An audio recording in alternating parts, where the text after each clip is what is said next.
Welcome back to Fossil Ridge Games. Today I'm going to present the third video in the series for my father's work.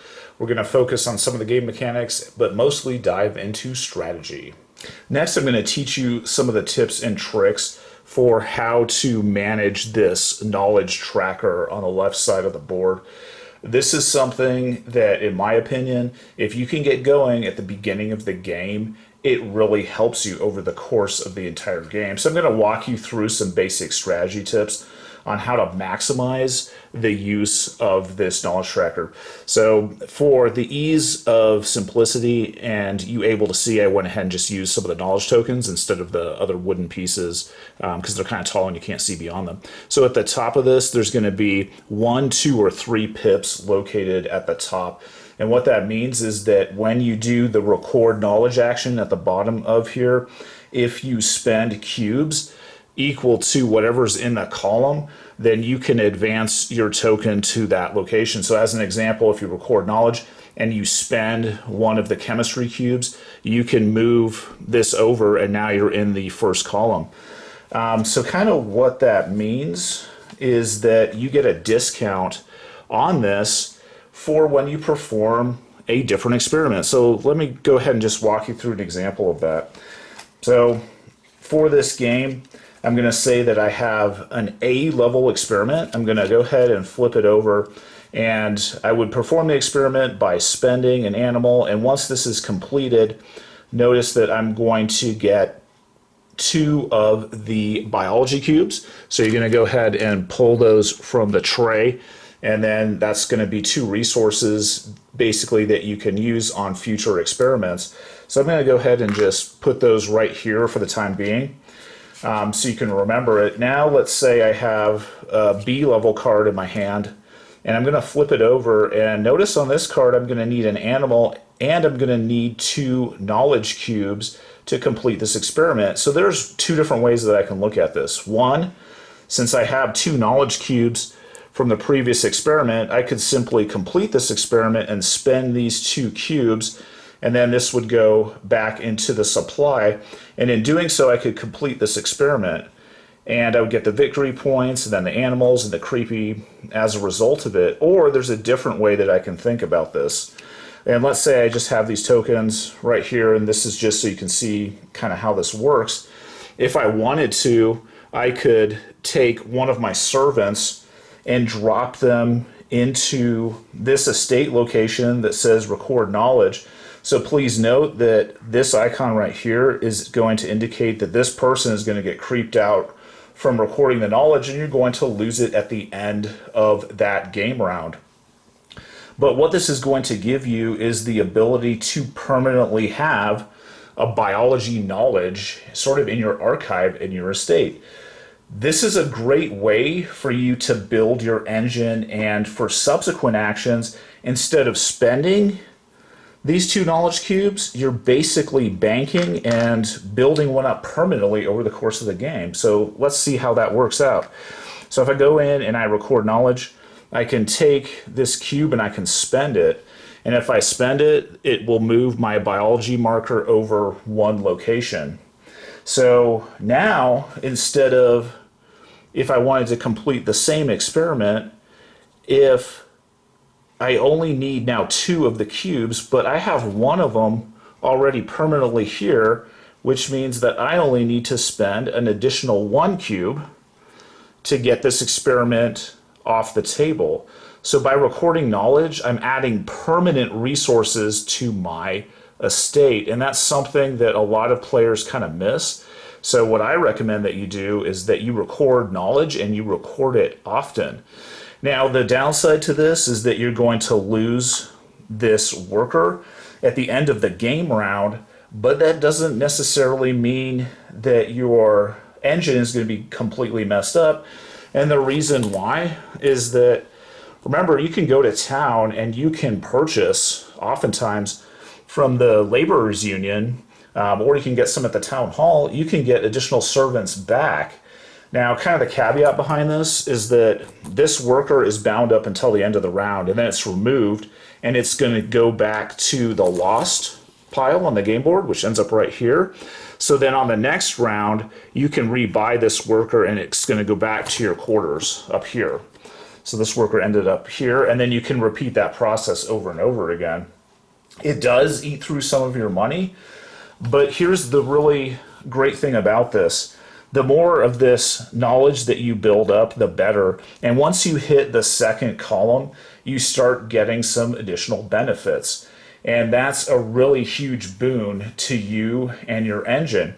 Now, if you hit the far end of this by spending a ton of different knowledge tokens, you can cash those in and you can gain what's called a vanity estate upgrade. And so there's a set of tokens in which you can gain typically a lot of really cool stuff at the end of the game. And these are all going to be, you know, things kind of for victory points at the end of the game. So it gives you that boost at the very end. So where does all this stuff kind of come together? And I'll walk you through how, in my opinion, this can maximize your ability to complete your masterwork experiment. We're going to have a quick discussion about your masterwork experiment. I went ahead and pulled the creature. Let's go ahead and flip it over and take a look at what you need. So notice on the left-hand side of the card, we're going to need 3 biology knowledge and 3 occult knowledge to complete this. In addition, we're going to have to complete an A, 2 Bs, and 3 Cs before we can complete this experiment. It's going to net us 20 victory points. One of the core components of this game is that if you do complete this masterwork experiment, you do get a massive push in your victory point total, but it's extremely difficult to complete. The great thing about your masterwork is you know where you need to go over the course of the game and the knowledge that you need to build up in order to clear it out. So what you're going to do is, over the course of the game, if you do have the creature, you want to try to start building up the knowledge tracks for both biology and occult. And that will make it extremely easy for you to complete your masterwork experiment. So there's a couple things that we should also kind of focus on if you do want to complete your masterwork experiment. And the first one I'm going to talk with you about is the engineering track. And the second tier of this, I'm going to go ahead and just drop the cube right there. It has a B in the middle of it. I'm going to go ahead and pop that out so it's in focus. So notice it says B, and that icon means that you get 1 free completed B experiment. That's going to be super important for you later on in the game when you're trying to complete a lot of the level C experiments, because you're going to need an A and 2 Bs. Notice that you're going to have 1 free B experiment. Also notice too, on your masterwork, you're going to have a B experiment completed as well. So by simply purchasing this engineering spot on the track, it's going to give you a massive advantage. So our game group, and this is something that we're looking for all the time, we're constantly looking for level A style experiments that give you engineering tokens. So pretty much our game group, and we've played this game a hefty number of times, we're always looking to complete this space on the board. That will help you significantly in your masterwork. Now, something else that you can do is start raising your occult track. And in this game, you can use occult knowledge as sort of like a wild card, but anytime you spend it, it's going to move you down the insanity track. So just be careful. And now that we know about the insanity track, we kind of know how that works, and you know that you want to stay away from it. But this stuff can be very, very powerful. It's generic sort of knowledge that you can use. So if you bank this, this is very important as well. So our game group has kind of figured this out, and you know, pretty much most of the time when we play, almost every player gets into this sort of tier 2 category. We're going to spend a couple minutes talking about the stored experiment portion of the game board. This is on the left-hand side of the estate. Once per generation at a minimum, and there's some other game effects that allow you to add additional ones here, but once per generation you can tuck a completed experiment under the edge of the board. So as an example, you can have A, B, and C level experiments. So when you hit the end of the first generation, typically what happens is somebody will bank either an A or a B. I have seen in some cases people get C's done and they can bank those as well. So as an example, at the end of the generation, I can tuck this card underneath. And notice that the A level experiment is exposed. What that means is that that counts as a completed experiment. All of your other completed experiments are discarded, and you kind of have to start over each generation. So as an example, let's say we then move on to the next generation and we would need to complete a level A experiment. In this case, it's already completed because it's a stored experiment. And that's why this cube on the engineering track is so important. So think of it this way. If you can get this thing done and this thing done, it means you have an A and B completed all the time. And that makes it extremely easy for you to complete then C-level experiments, which has a prerequisite of an A and a B, which would mean you just need one more completed B to move on to it. So then let's say at the end of the next generation, you could then bank a B.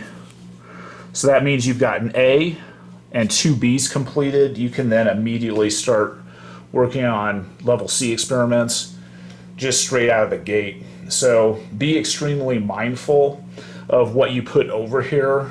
It seems to be in our game group, they try to maximize this and put the highest level experiment possible. And I've noticed that people that are able to bank a C level one early on in the game, they seem to be fairly successful in moving forward with completing their masterwork experiment. Thanks again for watching this video and supporting this channel. There is going to be an additional video in this series, so please take a look for the fourth video, and as always, have fun gaming.